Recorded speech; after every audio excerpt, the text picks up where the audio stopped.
Hi everyone, I am back to talk about the truth about shaving and not shaving in this particular case, your Australian Shepherd. I will also be explaining why it's okay to scissor your Australian Shepherd if you choose to. I'll start out by explaining the difference between non-shedding coats and double coats. I've taken the time to do these illustrations, so hopefully we can get everybody educated. So here's an example of a non-shedding coat. The line at the bottom represents the skin and the blue lines represents the hair. These are your breeds such as Shih Tzus, Poodles, dogs that would be considered hyperallergenic, the ones that just don't shed. Then you have your double-coated breeds such as Australian Shepherds, Huskies, Samoyeds, Chow Chows, anything that sheds. I'll continue in part 2. Now with your double-coated breeds, the line at the bottom still represents the skin, the blue lines represent what are called guard hairs, and the red lines represent the undercoat. The undercoat lies closer to your dog's skin and it grows out of a single follicle. It helps protect your dog from cold weather. It also has a soft, downy appearance. The guard hairs are harder in texture and longer than the undercoat, and it is considered your dog's primary coat. The guard hairs protect the skin from superficial injuries and acts as another layer of insulation against cold weather.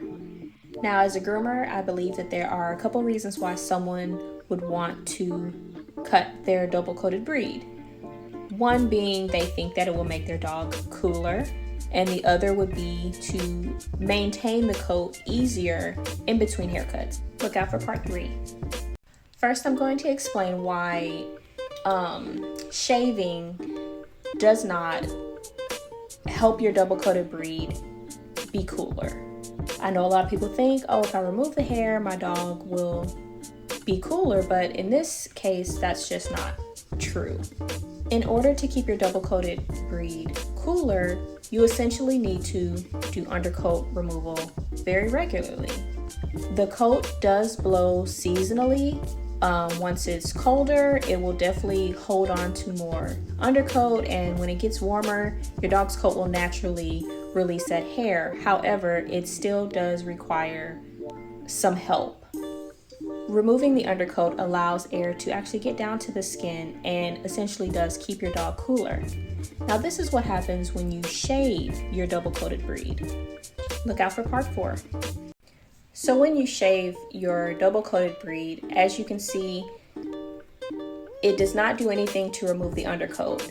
And a lot of times, once the hair grows back, you'll get something that looks like this. And this is because the undercoat tends to grow back faster than the guard hairs. Now, this is why you get the dogs that look patchy and change of texture, thin in certain areas. And this is also where the issues arise as far as the health of your dog's skin, because it no longer has that guard hair above it to protect it. In certain cases, it's necessary to shave your dog. For instance, for medical reasons, if your dog is matted and there is no option of dematting. Those are really the only instances where it's necessary. Now let's talk about how to properly shorten your double-coated breed. Part 5.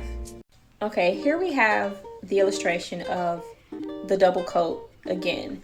And I want to show you what it looks like when you actually scissor the coat or use guard combs instead of shaving. As you can see, you're able to actually shorten the coat without touching the undercoat.